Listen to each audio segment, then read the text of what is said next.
out of my way! The first and only time the teachers in Asemota Grammar School gave Prince Ebusa Iyamu his real grade, a fat, juicy F. The entire school shut down. There was chaos. There was pandemonium. The principal's wig fell off and she fainted dramatically like a Nollywood actress. One teacher started updating her CV on LinkedIn. Another teacher whispered, "I better relocate to Canada before the king finds me." Even the school goat ran out of the compound screaming. From that day forward, nobody dared give the prince his true mark again. Every report card became a Hollywood script. Failure turned into genius. Dons became Albert Einstein. Why? You said why?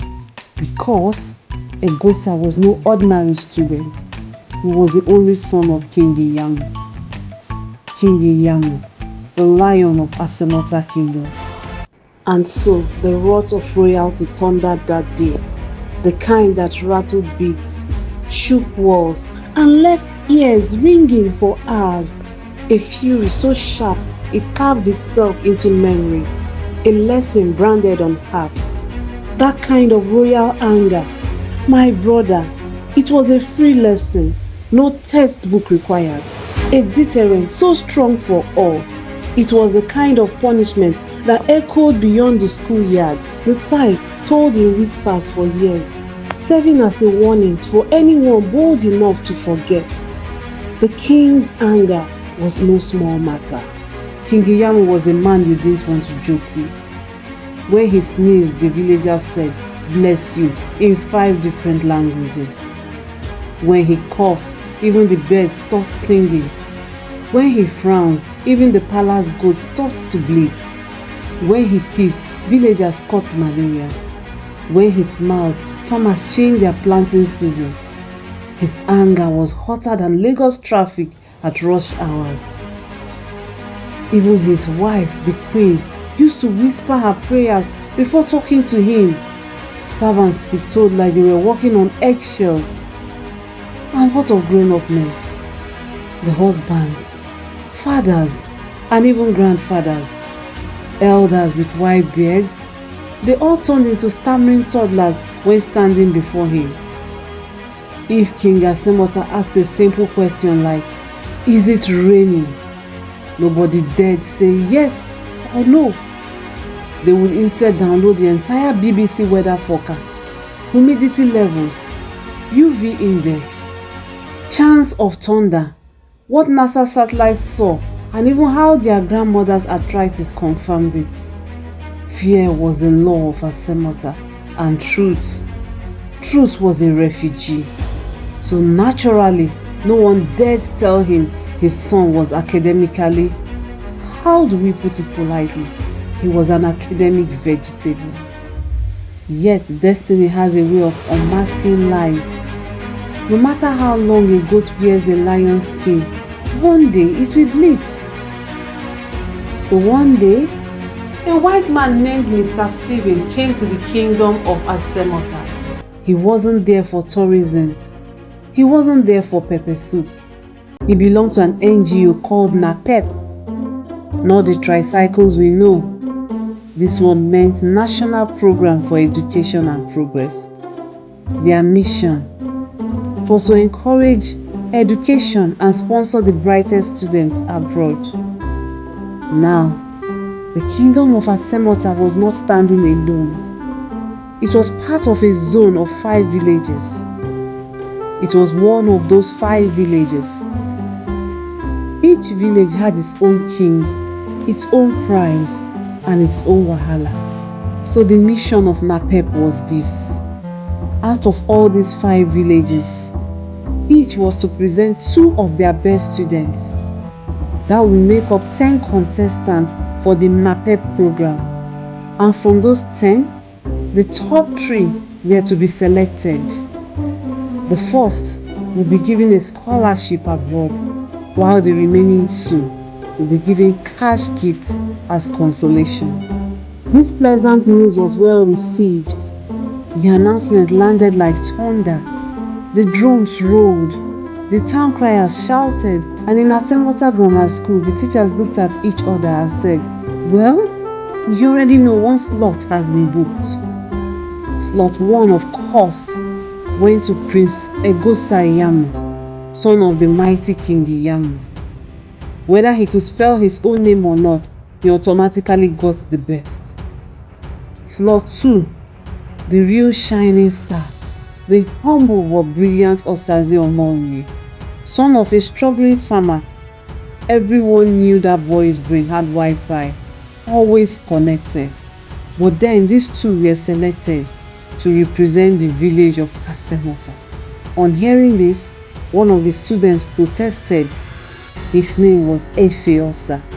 Efeosa walked into the principal's office, chest out, voice shaking with courage he had borrowed from breakfast. "Ma, everybody knows I'm the best after Osaze. I have represented the school and won in several competitions. Why won't you give me what I have earned? Why waste our chance on Egosa? He's nowhere near the bright students in class. He can't even spell scholarship, talk less of winning one." The room froze. The principal adjusted her glasses. She pushed her chair backwards, dramatically like a Nollywood actress, and shouted, "What? You say you are better than the king's son?" The shout was so loud that teachers ran into her office, thinking that her office had caught fire. Poor Efe's brain did a factory reset. His IQ fell from 140 to -0. His boldness evaporated immediately. His voice cracked like a broken radio. Immediately he fell on his knees. "Ma, I was only joking. Please forgive me. Prince Egosa is the best student in the class. We often call him the Albert Einstein of Africa. He deserves everything." The principal dusted her wig, leaned forward and said, "That's better. Don't ever let this repeat itself." And just like that, the case was closed. Fear won, and truth went into hiding as usual.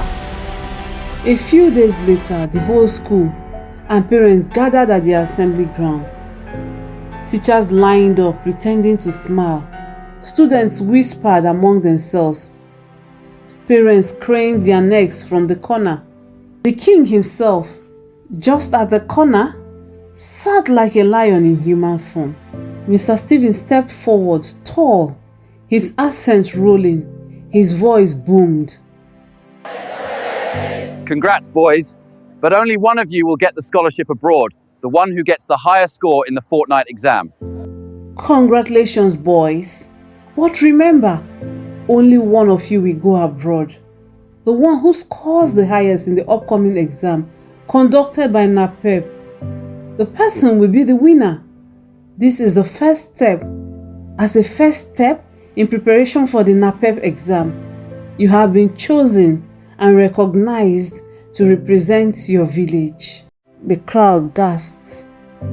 The king smiled like victory was already in his pocket.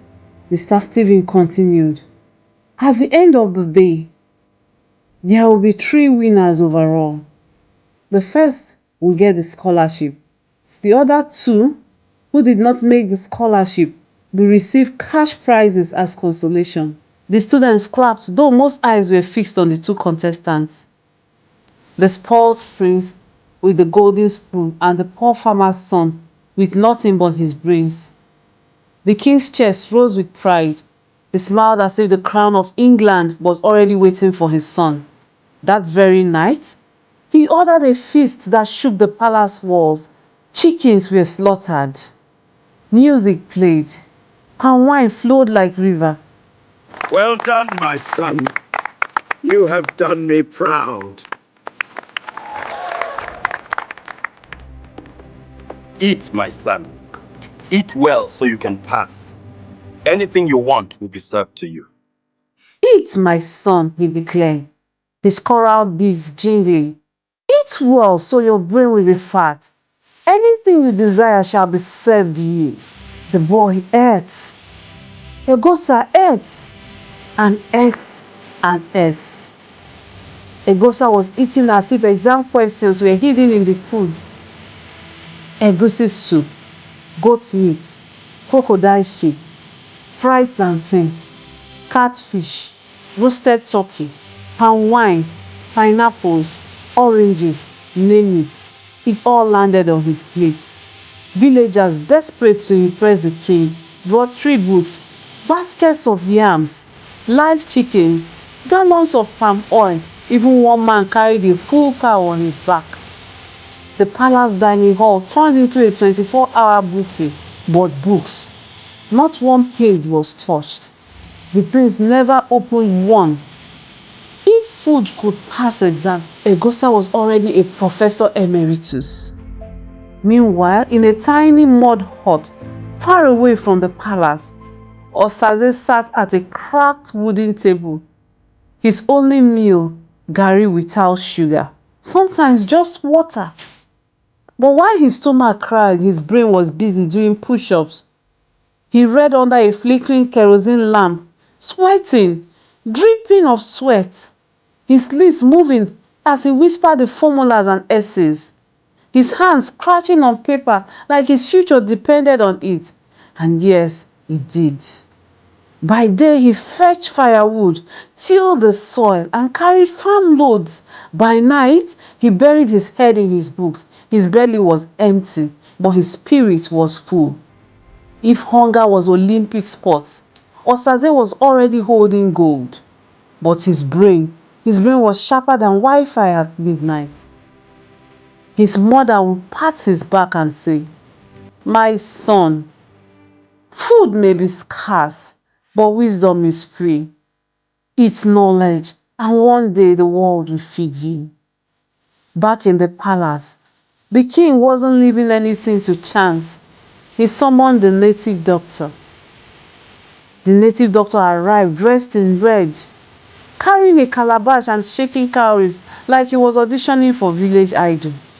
He handed the prince an ointment to rub for wisdom and a supernatural exam biro that could allegedly make him pass any exam, be it JAMB, be it WAEC, be it NECO, be it SAT, be it IELTS, be it even the NASA astronaut exam, talk less of NAPEP. "My prince," he said, bowing low, "victory is yours already. Take this ointment, rub it for wisdom, and take this supernatural biro. It can pass any exam. NAPEP is even the cheapest of them all." The king clapped with satisfaction. "Good. Victory is ours already. With this, my son cannot fail." Finally, the exam day arrived. Prince Egosa sat belly round, twirling his magical biro, smiling like exam was already in his pocket. Osaze sat upright, eyes sharp as arrows, determination burning hotter than firewood flame. The hall was silent. All 10 participants were seated, their pens scratching on paper like ants marching. 2 weeks later, the long-awaited day arrived. The 5 villages gathered at the big field chosen by NAPEP. Tension was hotter than Lagos traffic on Monday morning. Each village came with drums, flags, palm wine, and even masquerades.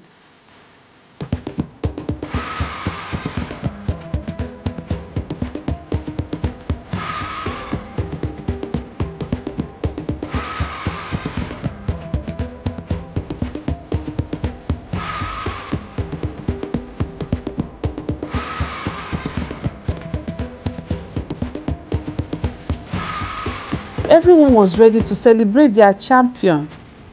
Parents stood on tiptoe. Kids climbed trees just to see better. No one wanted to miss that moment. Everyone squeezed into the crowd, determined not to miss history. Then emerged the announcer, holding the results like Moses holding the 10 commandments. He cleared his throat. The whole place went silent. You could even hear a lizard blink. The silence was impenetrable. And then he started. The first place out of all 5 villages. He paused. The suspense was killing. Old women held their wrappers tight. The king adjusted his royal beads. The school principal was already sweating like someone who ate pepper soup with no water. Osaze Omoruyi! It was Osaze Omoruyi, the son of the poor farmer. He had earned the best seats. He had come tops out of the 5 villages, and he was tops out of the 10 candidates. He had earned the scholarship. The ground shook. The crowd erupted like a volcano. Children danced. Women screamed. Men clapped like their palms were generators. Even the school goat bleated in excitement. People shouted, Osaze! The crowd echoed further, Omoruyi! It was like a football stadium when Nigeria scores a winning goal in World Cup final. Deep excitement.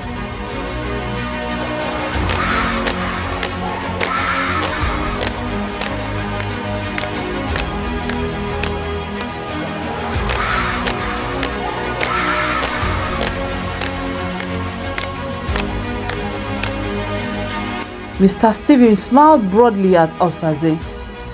Osaze, shy but proud, walked up. The young boy's slippers were dusty, his shirt a bit faded, but his smile was brighter than the afternoon sun. Mr. Stephen handed Osaze the scholarship certificate. Congratulations, this is for you, son. May knowledge carry you far. The audience screamed again, like Davido just dropped a surprise concert. The rule was the king of the land where the winner hails from must escort the boy to receive the prize. There were sighs, whispers, eyes turned. This meant King Iyamu himself had to step forward. The same king who had been bragging in his palace, already preparing his son's luggage for London. The same king who ordered extra goats to be slaughtered in anticipation of victory. Now, he had to escort the poor farmer's son. The all-powerful King Iyamu could not wield his power. King Iyamu stepped forward. His face was as dark as midnight. His beads rattled violently. His lips trembled like a faulty generator. His crown seemed suddenly too heavy for him. For the first time, he realized his power could not bend the truth. The villagers watched in awe. For the first time, they saw that even the most powerful man in Asemota could not bend the truth. As for the prince, he had comfortably secured the 10th place. It was a case of 10 over 10. The 10th out of 10 contestants. The crowd whispered jokes. At least, he made the top 10. Yes, the bottom 10, another person replied. Some even said if the competition had 11 people, the prince will emerge the 11th. Later that day, the king summoned the native doctor. What level of deceit! The native doctor was dragged in, shaking like soaked bread. My king, forgive me. The gods cannot be bribed. If your son planted laziness, how can he harvest success? I only told you what you wanted to hear, so that you won't turn me into pepper soup. To everyone's shock, the king didn't roar. He sat quietly, sighed, and for the first time in his life, even he understood. No crown can cover a lazy head, he whispered. For in the end, the king's pride was humbled and a poor boy's diligence lit the path to greatness. That evening, Osaze's little hut exploded with joy. His mother danced barefoot, tears rolling down her cheeks.